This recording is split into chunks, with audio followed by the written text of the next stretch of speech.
The tabletop takeaway. Game mechanics on display. 3 designers share the stage. Pick a genre and we'll play. The tabletop takeaway. Welcome back to the Tabletop Takeaway. I'm Charlie McCarran. I'm Trevor Muller-Hagel. And I'm Ananda Gunratna. And this series, we are going to be talking about route building games. You might think of classics like Ticket to Ride, where you're placing your own route out there of trains.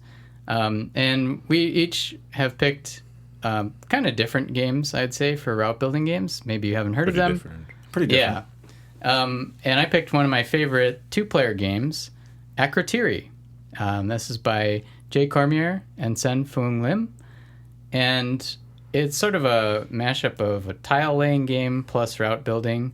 So imagine you're in classic Greek times, and you're placing out tiles that each of the tile has islands in the corners of them, like pieces of islands. So as you place out tiles, they're creating new blobs of islands. And the tiles also have white routes that you can travel on with your boats.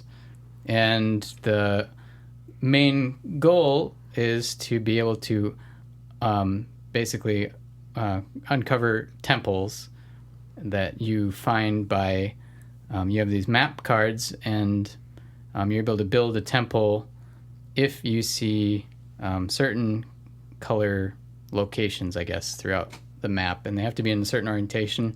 It'd be way easier to just show it, but that's how it goes with these descriptions. Hopefully you get a sense of it. Well, it tells you where things have to be in relation to the temple. Like, Yes. This thing has to be to the north, this thing has to be to the south, this thing has to be to the east. Like, there has to be a red volcano up here, a blue sea area down here. And it's always from the perspective of that player, too. So the two players could actually have a different experience even if they draw the same cards. Yeah. Which I think is a really cool, just simple concept to keep up that variance. Yeah. Yeah. Yeah, so that's the end goal, is to be able to place out your 6 temples. And you also have your own boat that's in your color, and it fits these wooden cubes in there, 3 of them. And so the route building part is you're trying to make paths so that your boat can get out to gather resources. Because every time you place a tile, you're also putting these resource cubes on the tile.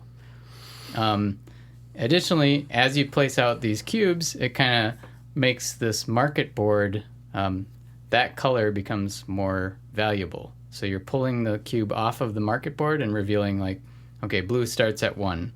But then as you pull another blue off, blue are now worth 2. And the whole goal is you have to go out to these islands and bring those cubes back to Thera, which is the central board. And that's how you get money to then spend on your map cards to build these temples. Yep, because each temple has, depending on the difficulty of the temple, has a different cost. So 3, 6, and 9 for 1, 3, and 7 1, victory 3, points. 7, yeah. And obviously, the more intense the temple, the more difficult it is to find and more expensive it is to uncover. Yeah. Yeah. And so it's a very puzzly game. A lot of figuring out where you should place your tile to make your maps work out. How to efficiently use your 3 actions to start, and then as you build more temples, you unlock more actions. And then one of the more fun parts of the game, too, is that you have these goal cards that often are related to creating different types of formations of islands. Mm-hmm. So I don't know, what goals did you guys have? I had a goal where I got 5 points for every temple that was disconnected from the central island by 3 other islands, or so by 2 other portages. Islands. Yeah, so you'd have to portage over 2 islands to get there. A portage like taking the boat over land. Yep. I had one where every sector of the board, the board's divided up into 4 sectors. Every sector where I had a temple was 2 points. And my other one was every island I had that wasn't connected to one of my other islands directly was 2 points. Yeah, and I had one that was, for every temple I had on an island that had a blue, the sea marker on it, I would just get 2 points for all of those. I think I only got 4 points that way. But it was a very simple one to understand. And when I first drew it, because you draw 2, choose 1 whenever you get a new gold card, which I think is always a good thing to do for those kind of things. Yeah. But yeah, then I also had one that was interesting. It was actually very similar to Ananda's second one, where it was 1 portage away, which was much easier to attain, but obviously less victory points per. And then one I didn't get any score on, but I thought it was really interesting, and that was if an island had 3 different of the colored circles on it, then I would get 6 points.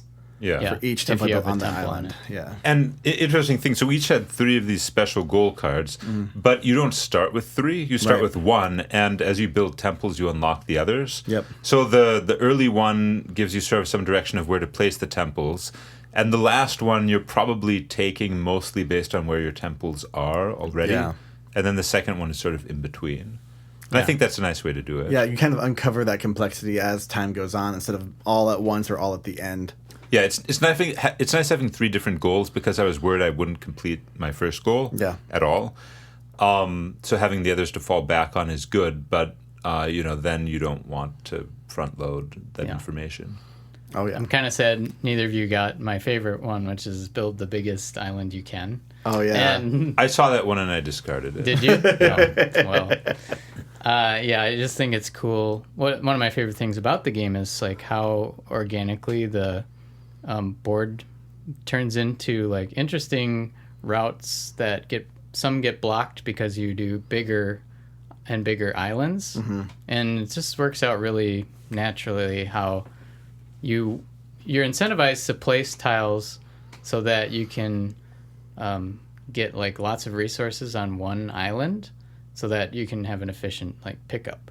Oh, sure. But that also means you're creating a big blob of islands, of one island, sorry. Right. So Which that means it's very easy to portage and then get almost anywhere you need to get. Yep, and and on the other hand, the normally routes if you can draw a path from all the way from one side of the map to the other, it's actually quite easy to get across, and it's really the bigger islands that block you off.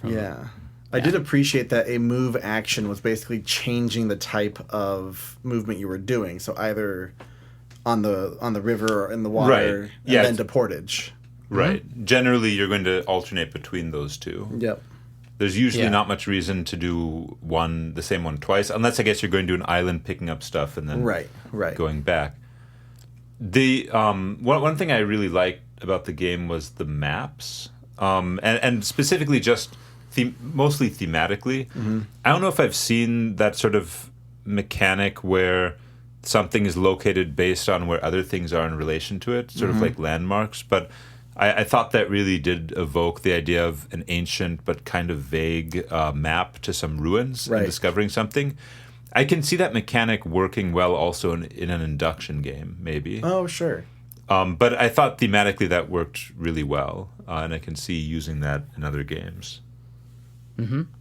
Well, and they have another game that came out recently that's Lewis and Clark and Monsters, effectively, where you do have more of that induction and like trying to figure out. Is it the same mechanic? It's not the same mechanic at all. Okay. But yeah, it has a very similar concept of, following logic based off of where you land and what you uncover. Yeah. That means that, if I go there, that could be this, or it could be this. Yeah. It's a cool way to go about it for sure. I think locating things based on landmarks is sort of like a very natural way to think about telling someone where something is. And so having that as the mechanic is very easy to understand, I thought. Yeah. That's Core of Discovery is the name of the game I just referenced. Okay. I couldn't remember for a Nice. second. I just remember them having shirts that said Lewis and Clark and Monsters. That's fun. Another thing I noticed, so you have a track which has your 6 temples, and you're putting these temples on the board and getting points for them. But every temple that you place is making you stronger because as you uncover them and as you remove them from the track, you uncover like more actions. So the faster you get out your temples, the more actions you take. But you're also getting points, getting closer to victory. And I guess usually I try to separate victory points from things that make you stronger. But in this case, I think the reason it works really well is because you have the 3 different tiers of temple that are worth different amount of points. And if you want to rush the higher end of the track where you're stronger and get more moves and stuff, you can do that, but they're probably going to be taking level 1 temples, which are worth fewer points. So the way it's set up, it actually works quite well to have gaining points tied to getting stronger. And I think maybe that's my takeaway, which is that you don't always have to... I always feel like I have to separate those. In a lot of games, they're not separate. Like in Catan, usually getting stronger is tied to getting more points. Yep. But, I think this shows a really good way to have those coupled together, which I think is a good thing because players like to feel that, as they're getting closer to winning the game, they're also getting stronger and they don't have to take a break from that to get points. Right, yeah. So it's just, my takeaway is that's a good example of how to do that. Yeah, I absolutely agree. I think there's a time and place for it, and it's hard to, just say as a general blanket rule, if you keep those 2 separated all the time, that's a good design choice. But in this kind of game, it does feel good because you're kind of growing along a very steady path. It's more of a steady slope as opposed to I need to invest in this so I can get stronger to get more points ultimately. And trip managing kind of 2 tracks then in your mind. Yeah. It's really nice when the thing you have to do to win is also the thing that makes you stronger. And the thing you want to do. Yeah. Mm-hmm. Yeah. Yeah. I think actually kind of related. My takeaway from watching you guys play, because it's a 2-player game. It's a 2-player game, but I've played it a bunch, and it was surprising to me how boring it was to watch versus how fun it is for me to play it. Oh, sure. And it's cool to see, still how the board evolves. Yeah. But it struck me that, you guys are having a totally different experience based on the goals you have in hand. Mm-hmm. And so your maps are in hand telling you how to build out the puzzle of the board and your secret goal for points. And you're incentivized by how expensive the resources are to go out towards, and you're incentivized to based on where you are on the map. There's just I think it's a really nice case study in incentives for people, making the whole game exciting and lots to think about. I think maybe sometimes overwhelming. I don't know. You said your brain was exploding. Well, trying to think, because I was trying to think about where to place a tile based off of not only did I want, because I had to be careful because I had to make sure everything stayed within 1 portage, and if I broke that for one of them, I'd probably break it for all 4 of them. Oh. And so that would have been worth 12 points that I would have just lost out of 32.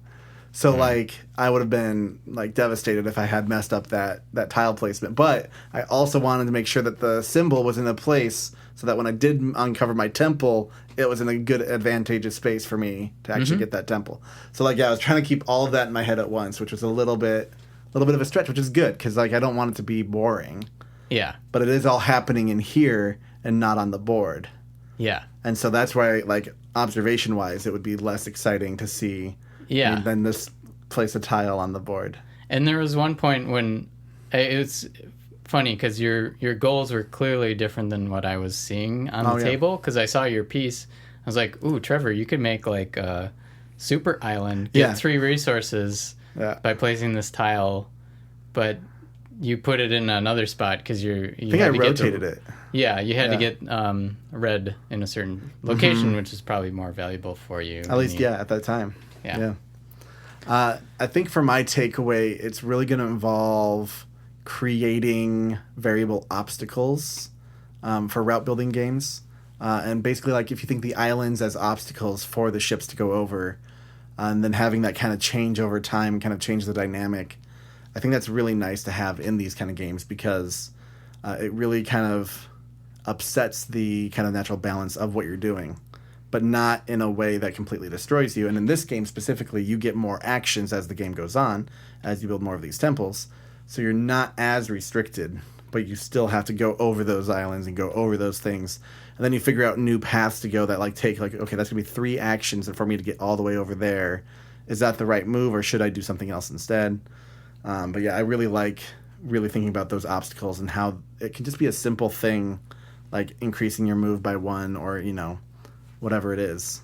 But yeah, I like obstacles are important in route building games. Yeah.